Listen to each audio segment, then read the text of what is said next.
Rob Tebbutt here for ID Boxing. Delighted to be joined by European and Commonwealth Cruiserweight champion Chris Billam-Smith down here at McGuigan's gym in Leighton. Chris, how you doing? Nice to see you.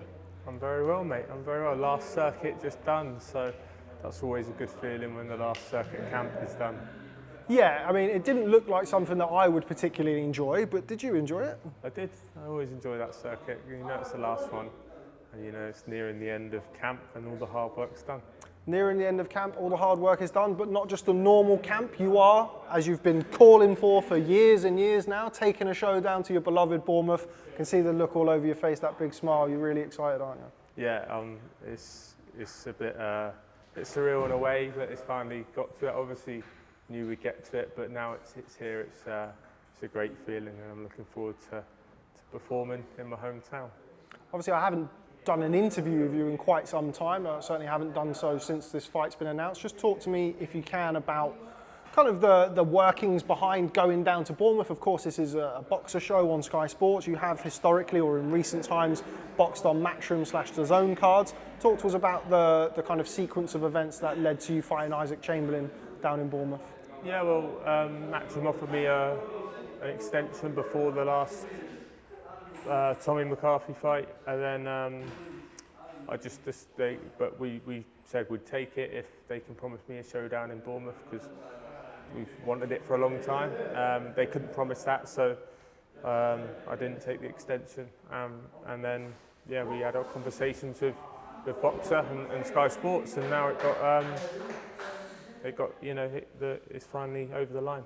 Before we come on and talk about Isaac Chamberlain, let's just go back to that Tommy McCarthy rematch. I think it's fair to say a much improved Chris Billam-Smith there, a resounding stoppage win after a close, kind of scrappy affair the first time round. Now you've had a little bit of time to have a look at it. How impressed, or how pleased were you rather, with your own performance? Yeah, pleased. Definitely things to work on still. Still a work in progress. Very aware of that. But yeah, pleased with how the fight went. Felt very in control. Very level-headed throughout the fight. Even when I lost maybe the second and third round, I knew where I was at, and I knew the way the fight was going to go, and I knew what I had to do. Made a few adjustments, which is always good to be able to adjust mid-fight. Once those adjustments were made, I sort of took over and forced a stoppage. Isaac Chamberlain is, of course, the opponent challenging for your European and Commonwealth titles in Bournemouth. What do you make of him as an opponent? Obviously, somebody who's boxed Lawrence Okoli, gym mate of yours many years ago, kind of not went off the scene, but hasn't been as kind of prominent as he was back then. How difficult of a fight is this for yourself? Yeah, difficult fight. Stylistically, he's got quick hands, good variety in his shots, loose, relaxed, can be elusive.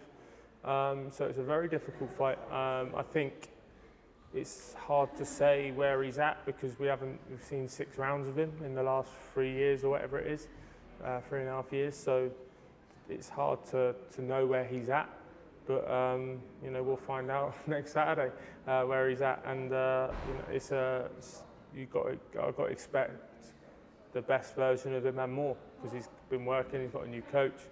He's got some good wins. Some against lower level opposition, but he's still getting rid of them really quickly. So you can't take. He's just doing his job and getting rid of people who have put in front of him.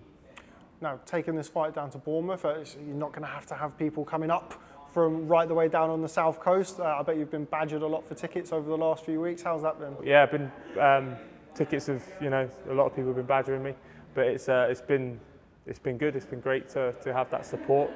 The football club are behind me, the whole town seems to be behind me, so it's a real great experience. But there's a few people who can't make it because they've got holidays booked.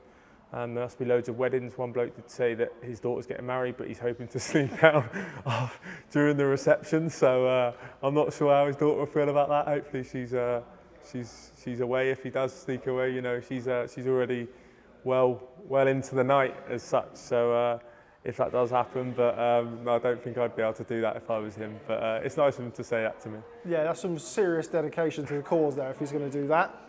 Best of luck with him and his missus if he decides to slope away from the wedding, but there we go.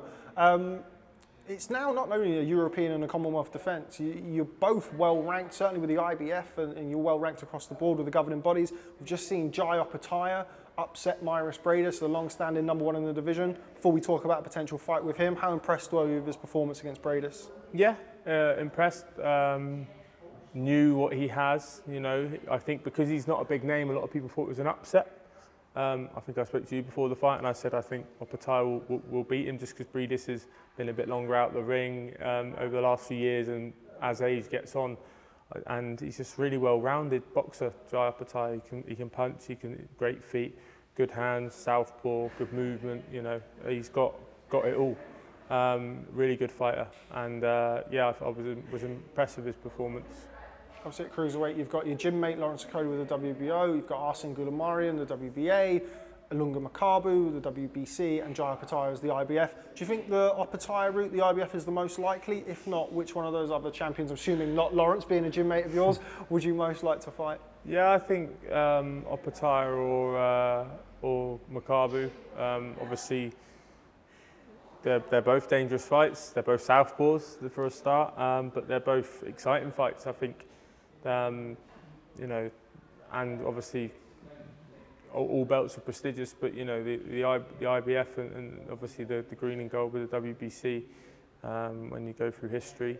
But yeah, I think opponent-wise, Makabu's not boxed in a while, and yeah, he's just obviously always dangerous. He's got like 24 knockouts and 26 wins. So yeah, I think he'd be the pick of the rest.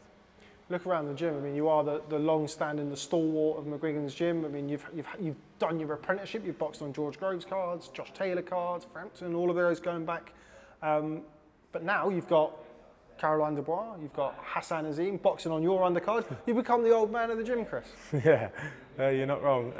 Yeah, it's a bit weird. It's been an amazing journey. I've been very, very fortunate to have the experiences I've had. Obviously, I had my debut in Bournemouth, but then boxed on George's undercard, then on Josh Taylor's undercard, and shows, you know, up and down the country. I've boxed on amazing cards, but it's nice to be boxing back home, headlining back home, and have absolutely stacked undercard as well. When you look at the talent on it, they'll all be headlining their own shows in years to come. So super excited, obviously, especially about Caroline, Hassan, and my mate Lee Cutler, obviously on the card as well. So those three for me, like boxing on the card means a lot. You know, you're sharing that journey with your friends, and making some history in Bournemouth as well, because I don't think there's ever been a televised professional boxing show down there. So you know, it's the first bit of history we'll be making, and then hopefully I can become Bournemouth's second world champion after Freddie Mills, you know, later down the line. But all eyes on July 30th first. You kind of mentioned there, you being the stalwart of the gym. You've seen a lot of fighters come and go. You've been the whippersnapper of the gym, and now you've got these guys around you, keeping you energised and keeping you motivated. Yeah, I mean, it's really important to have that balance. I think if you had a gym of 6, 7 world level 12-round fighters, then, which eventually we will have, but I think it's difficult then to manage all of it, you know.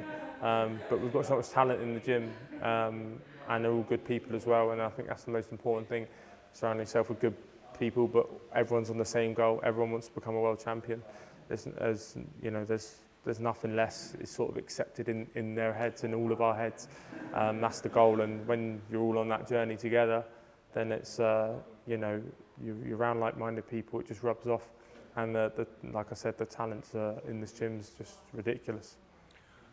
Now we've spoken about yourself, let's just veer away and just pick your brain on a couple of other fights.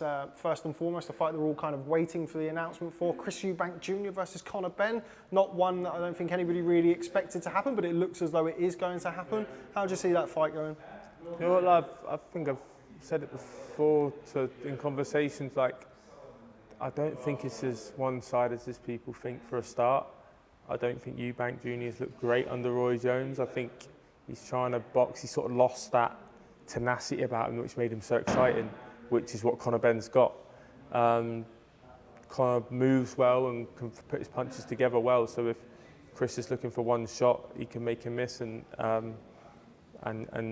sort of make him pay in a sense. I don't think he's got the power to stop him, because I've seen George Groves hit Chris Billam-Smith clean, and I know how hard George hits, and he couldn't get rid of him. But so yeah, I think it goes to points, and I think it'll be close on the cards. But it's a tough one. I mean, the size will play a part in certain points with the range and things like that. But I think the output and the work rate, you side with Conor. So if it goes to points, you never know. He may pick up rounds. So I may even edge towards Conor, just because I think I know how hard he trains. I know his tenacity, and I just think it's Eubank Ben. Like, it's a name, it's a thing, and I think he's just going to be so up for it, and just really stick it on him. And it'll be interesting to see. Obviously, Eubank's got power, but you've got to be able to land it and consistently as well. You mentioned the size and potentially being a factor down the line. The contracted weight, by all accounts, with reports of 156 pounds. How much do you think that could deplete Chris Eubank Jr.? We've not seen him that light as a pro. He's 32 years old now. He's not, 22 years old. How much of a factor do you think that could be in the fight? Yeah, I think once again that takes away his tenacity even more, because getting down, obviously it depends on the rehydration clause, but even that, like, even if he can rehydrate as much as he wants, it's going to take, he hasn't been under 159 in years and years and years and years. He's been boxing at 168 as well. So he, that extra £3, he's not someone who carries weight. You don't ever look at Chris Billam-Smith Jr. and think, yeah, he could definitely lose a bit more, because he's always shredded, he's always in good shape. So yeah, it's a strange situation for him, and I think it could take a lot out of him. And like I said, with the work rate of Conor's going to be fueled up. There's going to be no sort of flagging from him. He's not going to be tired at all or anything like that. So I think that's only good. Everything's going to play into Conor's hands. Final fight I'd like to pick your brain on, Anthony Joshua versus Alexander Usyk. We're a matter of weeks away. Seems like it's kind of crept up on everybody, that rematch out in Saudi Arabia. How do you see the rematch going between them? I don't know. I think Joshua's done the right thing in getting a different coach in. I think he's a Robert Garcia, right? I think he's more aggressive as a coach, so which is the right thing to do, but you've got to do it correctly. Too many people are saying, well, you're the bigger man, just walk in. And against someone as skilled as Usyk, you can't do that. But he has got to beat him up, try and beat him up when he gets a chance, land plenty of body shots and go to work. And if he can do that, he can slow him down, and he can win either on the cards or even a late stoppage. But if he can't do that, it will be very similar to the first fight. Usyk's very good at controlling his gears, and his gear 3 and 4 is a real high work rate, and he can stay there. And then for the last 4 rounds, like in the last fight, he can just up it. So that's always going to be a factor. But if he's getting nailed to the body consistently in every round, getting thudded away by a huge big punch in heavyweight like Joshua, then I think that it's going to be a struggle to be able to find that extra gear. But yeah, it's a tough one to call. If I had to put money on it, I'd probably say a repeat in terms of points to Usyk. But I hope for British fans, I hope Joshua can get it done and apply the pressure, make the adjustments and do the job. Okay, well, final question. I haven't mentioned it until now. I didn't know whether to do it at the start, the middle, or at the end, but we've landed on the end. You've become a dad since the last time I spoke to you, on camera at least. Little Frank has joined us. How many weeks ago now? 8 weeks. 8 weeks ago. So first and foremost, how's that been? I know from being a parent myself, and I'm not a professional fighter, as we all know, that is quite a change to your lifestyle. You are, of course, a top-level fighter. How's it been being a parent? Yeah, it's best thing ever. Life makes sense all of a sudden. Yeah, it's the best feeling in the world. And had a few weeks at home with him, and then brought him up for a week during camp. And then the last 4 or 5 weeks, I've unfortunately been away Monday to Friday. But I've always said, like, there's no such thing as sacrifices in terms of if you're getting what you want out of it, like whether it's you're missing nights out or birthdays or weddings, you're getting what you want out of it. It's not a sacrifice, but when it's family, it's definitely a sacrifice. So Monday to Friday, been sacrificing being away from him and my wife, and it'll all be worth it next week. Are you going to box, or are you going to steer him away for something else? No, I made him watch Wimbledon, and then I made him watch the Open the other day. Nice weather, with those sports, good money, travel the world. I think if he's going into a sport, he can do golf or tennis. something a bit easier for Mia to watch. Okay, I think that's probably wise. You box, so he doesn't have to. There we go. That sounds good. Chris Billam-Smith, always a pleasure to catch up with you. Congratulations on securing that fight down in Bournemouth. I know it's something that we've spoken about on camera for years and years. Look forward to seeing you in the ring against Isaac Chamberlain on July the 30th. Thanks, mate. Cheers.